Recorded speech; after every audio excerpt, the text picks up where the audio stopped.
नमस्कार विद्यार्थी मित्रांनो. जी आपली पी-वाय सिरीज आहे, त्या पी-वाय-क्यू सीरीजमध्ये डे 7 मध्ये आपलं स्वागत आहे. आता 7वा दिवस आहे. आपण आतापर्यंत 60 प्रश्न कव्हर केलेले आहेत. आता आपण पुढं पाहूया.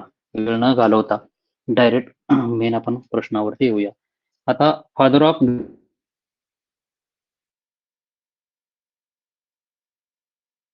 आता ह्याच्यावर टाइमपास करत नाही आपण. 1925 ते एम.एस. स्वामीनाथन काम आहे. इन डिटेल बघूया आपण.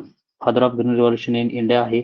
त्यांचा मेजर रोल काय होता बघा, ही माहिती असू द्या फक्त. तर आपण काय केलं याच्यामध्ये, एक तर महत्वाचं हाय यील्डिंग व्हरायटीज. हाय यील्डिंग व्हरायटीज ज्या हाय यील्डिंग व्हरायटीज होत्या त्या इंट्रोड्यूस केल्या. त्याचबरोबर फर्टिलायझरचा हाय डोस वापरला, इम्प्रूव्ह टेक्नॉलॉजी वापरल्या. पण पीक कोणते होते बघा, व्हीट आणि राईस.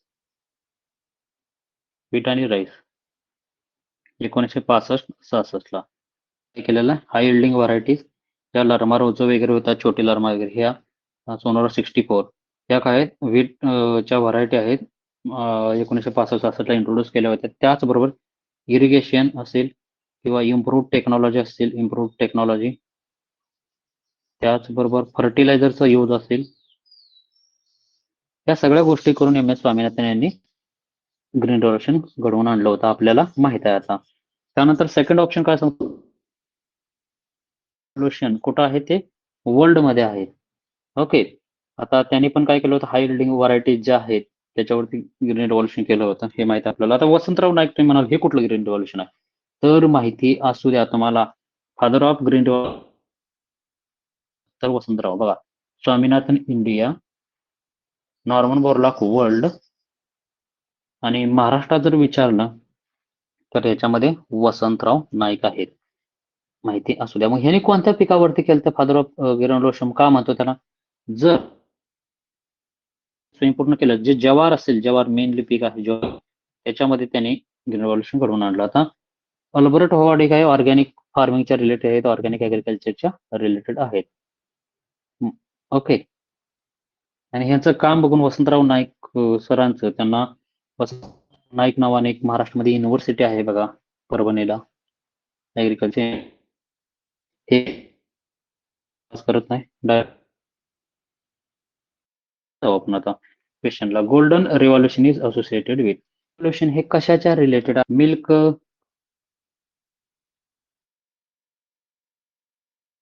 तर फ्रुट्स, हनी आणि हॉर्टिकल्चर ह्या सगळ्यांना मिळून गोल्डन रिव्होल्यूशन म्हणतात. आता हॉर्टिकल्चर मध्ये काय इन्क्लूड होतं मग, फ्रूट, प्लांटेशन, मेडिसिनल, अरोमॅटिक्स, या सगळ्या गोष्टी घडून येतात. साधारणतः हे कधी घडलं मग गोल्डन रिव्होल्यूशन, अवधीमध्ये गोल्डन रिव्होल्यूशन घडलं, लक्षात ठेवा.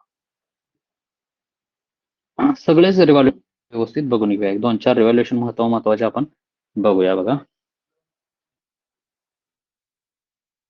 रिव्होल्यूशन असा जर शब्द आला, ग्रीन रिव्होल्यूशन, तर ते फूड ग्रेन्सच्या रिलेटेड. कशाच्या रिलेटेड, फूड ग्रेन्सच्या रिलेटेड. त्यानंतर व्हाईट रिव्होल्यूशन, आता बघ पटकन बघा, खूप वेळा झाले, बिलच्या रिलेटेड आहे. ब्ल्यू रिव्होल्यूशन कशाच्या रिलेटेड आहे, फिशरीच्या रिलेटेड आहे, जास्त सांगत नाही, बघितले आपण ऑलरेडी. येलो रिव्होल्यूशन ऑइल सीडच्या रिलेटेड आहे. गोल्डन रिव्होल्यूशन आताच बघितलं, हॉर्टिकल्चर अँड हनी आणि फ्रुट्सच्या रिलेटेड आहे. आता पिंक रिव्होल्यूशन बघा, हे मीट असेल, फार्मास्युटिकल असतील, ओनियन असेल, याच्या रिलेटेड आहे. डिपेंड अपॉन दी ऑप्शन, माहिती असू द्या.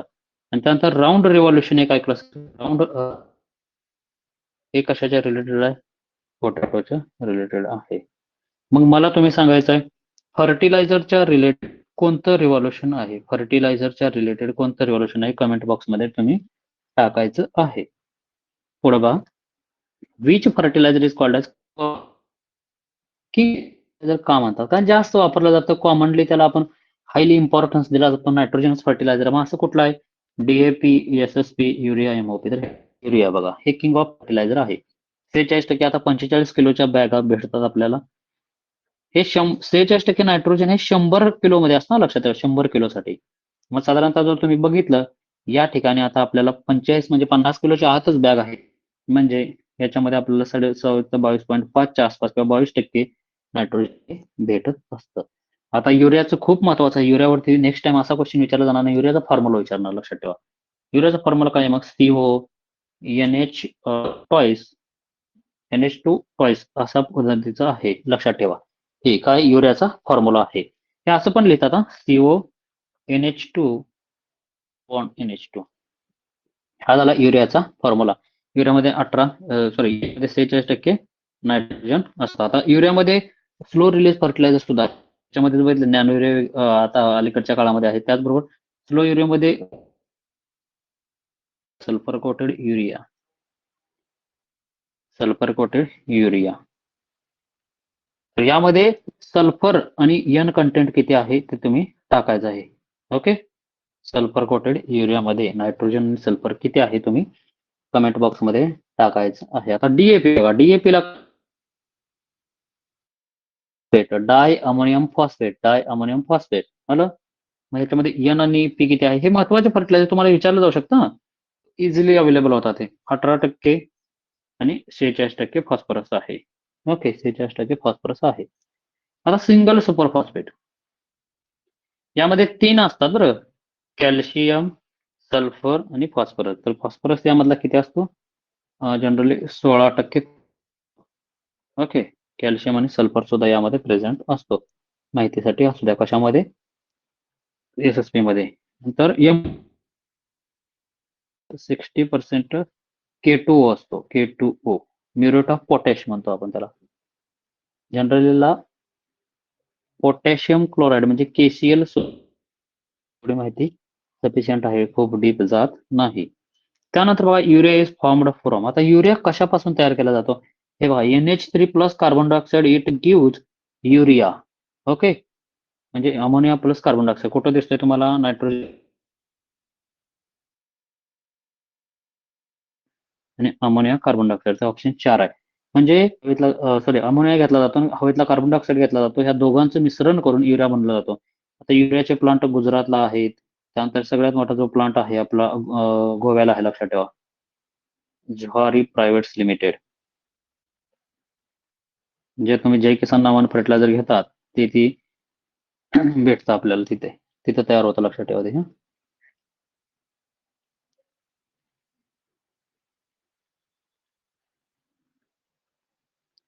Ammonia carbon dioxide.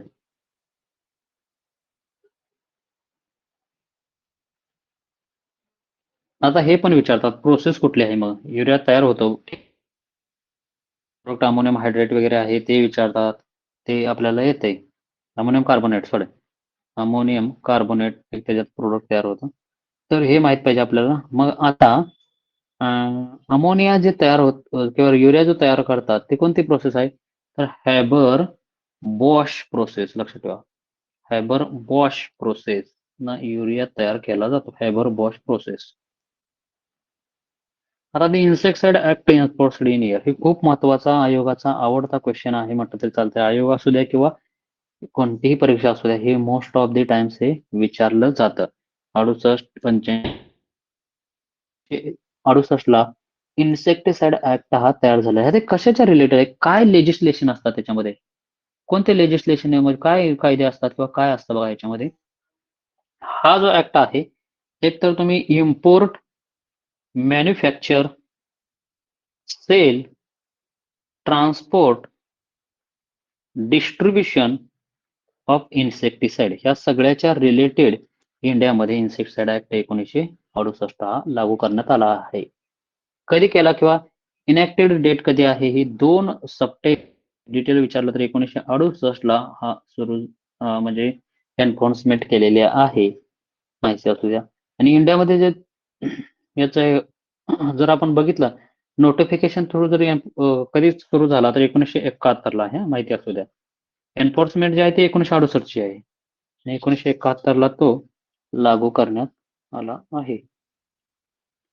मग आता हे बाकीचे ऑप्शन रिलेटेड काय आहे का रे? आहे. एकूण fertiliser fertiliser order, fertiliser order आहे. त्यानंतर 72 ला काय आहे? इक्रिसॅटची स्थापना international centre for centre ICRISAT, international crop research institute for semi arid tropics असं आहे ते. इक्रिसॅट कुठं आहे ते? हैदराबादला आहे ते. आणि 1958ला काय झालं आहे मग, आता ते तुम्ही चॅट बॉक्समध्ये टाकायचं आहे. 1958ला खूप महत्वाचं झालेलं आहे. 1959ला कजरीची स्थापना आहे, central arid zone research institute जोधपूरला. ओके. मग तुम्ही 1958ला काय झालेलं आहे टाकायचं आहे. नाबार्ड बघितलं आपण कधी आहे नाबार्ड, 1982. मग नाफेडची स्थापना कधी झाली तुम्ही सांगायची, नाफेड किंवा 1958ला काय झालेलं आहे, कसंही तुम्ही.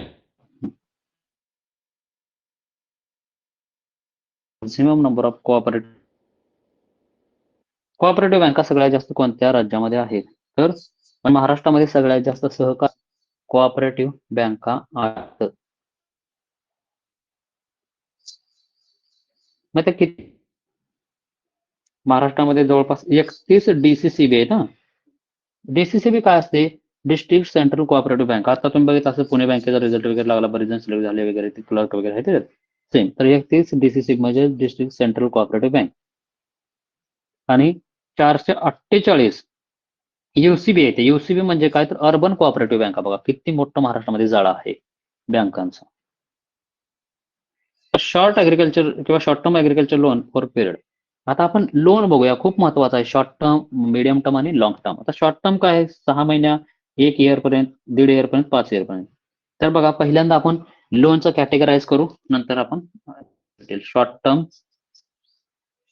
मिडियम टर्म आणि लॉंग टर्म. ओके. तर बघा पहिलं ड्युरेशन बघू, नंतर एक्झाम्पल वगैरे बघू. ड्युरेशन काय आहे, जो लोन साधारणतः अप टू किती कालावधीपर्यंत, 15 महिन्यापर्यंत, 15 मंथ्स पर्यंत, त्याला आपण काय म्हणतो, शॉर्ट टर्म लोन. मग कुठं दिसतंय तुम्हाला, अप टू 1.5 इयर्स म्हणजे 15 महिने असतात ते, त्याला आपण शॉर्ट टर्म लोन असं म्हणतो, अप टू 15. आणि 15 month to 5 year, 15 month to 5 year हे काय झालं, आणि 5 इयर पेक्षा जास्त आहे हे झालं लॉंग टर्म लोन. माहिती असू द्या. Short term loan 15 month, medium term 15 month ते 5 इयर, आणि लॉंग टर्म 5 इयर. याच्यामध्ये त्याला सीझनल लोन पण म्हणतो आपण, सीझनल लोन. मीडियम मध्ये काय काय येतं मग, जे ट्रॅक्टर लोन वगैरे आहे त्याला वर्किंग कॅपिटल पण म्हणतात. शॉर्ट टर्मला वर्किंग कॅपिटल, वर्किंग लोन पण म्हणतात. लॉंग टर्म लोन मध्ये काय येतं मग, जे की लँड डेव्हलपमेंट आहे, लँड डेव्हलपमेंट वगैरे, म्हणजे जास्त जे आपण डेव्हलपमेंट त्याच्यामध्ये येते. नंतर ती फंक्शनल, मेंटेनिंग सीड प्युरिटी, बघा नीट बघा.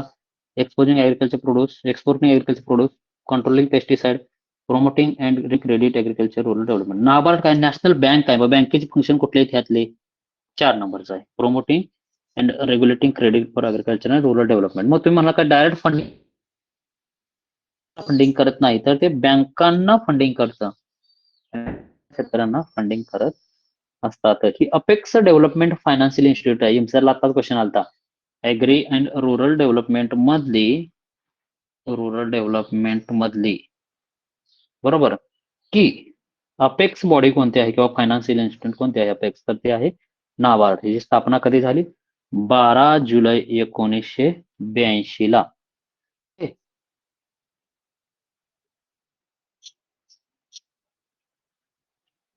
आता मेजर फंक्शन काय आहे बघा नाबार्डचे. नाबार्ड काय काय करते हे, नाबार्ड रिलेटेड 1982 12 जुलै हे एक माहित आहे.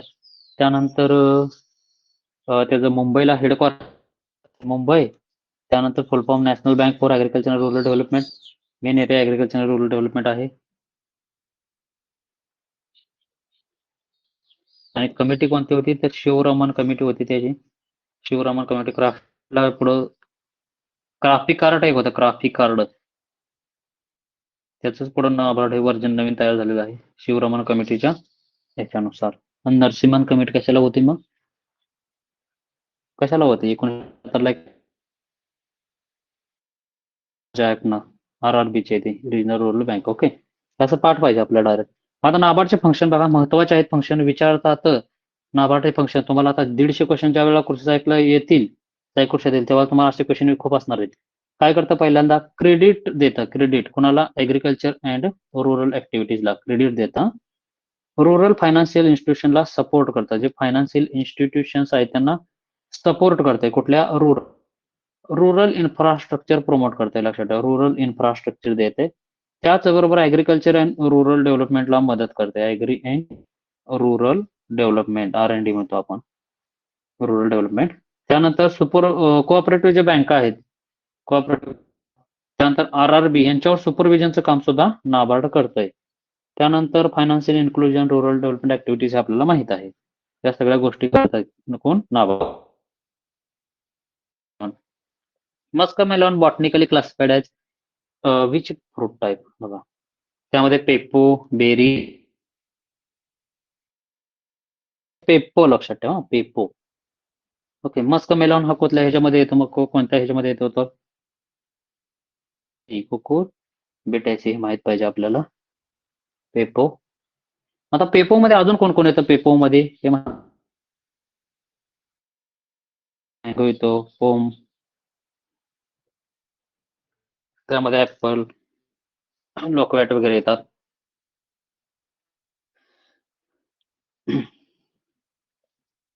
त्यानंतर बघा आता पेपो.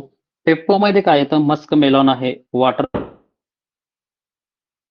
कुकुंबर आहे, पंपकिन आहे, नंतर ना बॉटल गॉर्ड आहे, स्क्वॅश आहे, सगळ्या पेप्पो मध्ये येतात. मग आता ड्रूप मध्ये काय काय येतं? मँगो येतं, कोकोनट येतो, ज्याच्यामध्ये थोडस दगड असल्यासारखं वाटतं बघा आपल्याला, म्हणजे कोय वगैरे आहे ना. नंतर पीच आहे, प्लम आहे, प्लूम आहे. ओके, आता परत एकदा बघू आपण कशामध्ये काय काय येतं बघा, थोडस डिटेल. मध्ये मस्क मेलॉन, वॉटरमेलॉन, कुकुंबर आणि पंपकिन. ओके, ड्रूप मध्ये मँगो, प्लूम आणि कोकोनट. पोम मध्ये काय काय येतं मग? पोम, ऍपल, पियर, क्वीन्स, लॉकवॅट. याला एक ट्रिक पण आहे बघा. आपली पोरं क्वीन लोकात, आपली पोरं क्वीन लोकात पोम करते, असं लक्षात ठेवायचं. पॉम पॉम पॉम तुम्ही ऐकलं असेल का? पॉम पॉम करतायत कुठं जाऊन? भोंगा वाज ऍपल, पियर, क्वीन्स, लॉकवॅट. म्हणजे आपली पोरं क्वीन लोकात जाऊन पॉम पॉम करतायत. आता बेरी कुणामध्ये येतं? बेरी, स्ट्रॉबेरी आहे, टोमॅटो आहे, नंतर ग्रेप आहे, बनाना आहे. बनाना सुद्धा बेरी आहे बरं, वाटतंय का बघा? बनाना बेरी मध्ये येतं, माहिती असू द्या. नंतर which state is the highest producer of mulberry silk? Assam, Karnataka, Maharashtra, Punjab. तर आपल्याला वाटतंय बऱ्याच जणांना की आसाम वगैरे असेल, पण नाही, तर कर्नाटकाला सगळ्यात जास्त मलबरी सिल्क कोण प्रोड्यूस करतं? कर्नाटका. पण मुगा सिल्क जर आसाम आहे बरं का. मुगा सिल्क जर कंटिन्यू विचारलं, ते मुगा सिल्क आणि काही प्रमाणात इरी पण आहे. तिथे इरी, मुगा येलो असतो कलर, आपण बघितलाय परवा, गोल्डन येलो वगैरे कलर बघितला आपण. मुगा आसाममध्ये आहे, मलबरी कर्नाटकामध्ये आहे, इरी आसाम मध्येच आहे. टसार जे आहे ना, ते झारखंड, छत्तीसगड, ओडिशामध्ये केलं जातं, माहिती असू द्या. ओके, तर हे एवढं महत्वाचं होतं. एक जस्ट रिव्हिजन बघूया आपण. मग आतापर्यंत बघितलं काय काय माहिती पाहिजे. गोल्डन रिव्हॉल्युशन हॉर्टिकल्चर अँड हनी मध्ये आहे. युरियामध्ये 46% नायट्रोजन आहे. डीएपी मध्ये 18-46% नायट्रोजन आहे. तुम्हाला इथे क्वेश्चन विचारलेला आहे बघा, सल्फर कोटेड युरिया मध्ये नायट्रोजन आणि सल्फर आणि नायट्रोजन किती असते? 37% काय असते त्याच्यामध्ये ते पण बघा. 7% K2O आहे. पोटॅशियम क्लोराईड म्हणतो आपण त्याला, KCl. फॉस्फरस, सल्फर आणि कॅल्शियम आहे. इन्सेक्टिसाइड ऍक्ट आहे 1968 आहे. त्याच्यामध्ये सल्फर 16, फॉस्फरस SSP मध्ये. ऍक्च्युअल कमेन्समेंट 1971 ला झालेले आहे इन्सेक्टिसाइड ऍक्टचे. NABARD, national bank for rural agriculture development 1982 चा आहे. मुंबईला हेडक्वार्टर आहे त्याचं. पेपो कुकुरबेटेश मध्ये येतं. पोम बघितलं आपण, ऍपल, पियर, क्वीन्स, लॉकवॅट, आपली पूरक क्वीन लोकात म्हटलं. कर्नाटका मलबरी सेरिकल्चर मध्ये आहे. MS स्वामीनाथन, नॉर्मन बोरलॉग यांचं बघितलं, इंडियामध्ये 15 ग्रॅन्युलेशन बोरलॉग वर्ल्ड वाईड आहेत. आणि अजून एक तुम्हाला इथं पेपोच्या पुढे जाऊन सांगतो बेरी महत्वाचा आहे, तुम्ही विसरू शकता. बनाना वाटत नाही आपल्याला बनाना. तर अशा पद्धती एकदम शॉर्ट कव्हर केलेले आहे. तर आपल्या विश्वासाबद्दल मनःपूर्वक धन्यवाद. Thank you. जर कंटिन्यू सिरीज करायची असेल तर चॅट बॉक्स कमेंट बॉक्समध्ये नेक्स्ट प्लीज म्हणा. ही सिरीज आपण कंटिन्यू नक्की करू.